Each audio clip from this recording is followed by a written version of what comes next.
देखिए, पिछले 48 घंटों में मिडिल ईस्ट का पूरा मैप बदल गया है। इसराइल और अमेरिका ने मिलकर ईरान पर जो अटैक किया है, उसे अब लिमिटेड स्ट्राइक कहना गलत होगा। ये एक फुल स्केल ऑपरेशन है।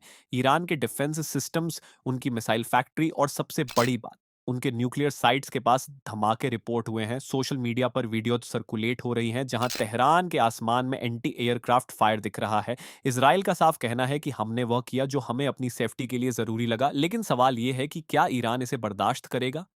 अब ज़रा टेक्निकल साइड समझिए। ये सिर्फ इज़राइल नहीं कर रहा। यूएस सेंट्रल कमांड ने कंफर्म किया है कि उनके बी-52 बॉम्बर्स और फाइटर जेट्स ने इस ऑपरेशन में बैकअप दिया है। ट्रंप एडमिनिस्ट्रेशन का स्टैंस बिल्कुल क्लियर है, मैक्सिमम प्रेशर 2.0। ईरान के अंदर से जो रिपोर्ट्स आ रही हैं, वो काफ़ी अलार्मिंग हैं। उनके टॉप कमांडर्स के हाइड आउट्स को हिट किया गया है।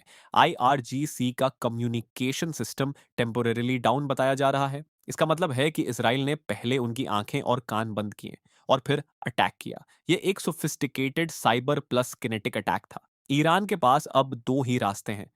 पहला, वह अपने प्रॉक्साइज जैसे हिजबुल्ला और हुथीस के जरिए इसराइल पर मिसाइल्स की बारिश करते, लेकिन इसराइल का आयरन डोम और एरो सिस्टम अब पहले से ज्यादा अलर्ट है।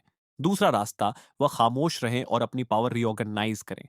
लेकिन खामेनी की हेल्थ को लेकर जो रूमर्स हैं, उसने ईरान के अंदर एक पावर वैक्यूम क्रिएट कर दिया है। जब लीडरशिप वीक होती है तो डिफेंस संभालना मुश्किल हो जाता है।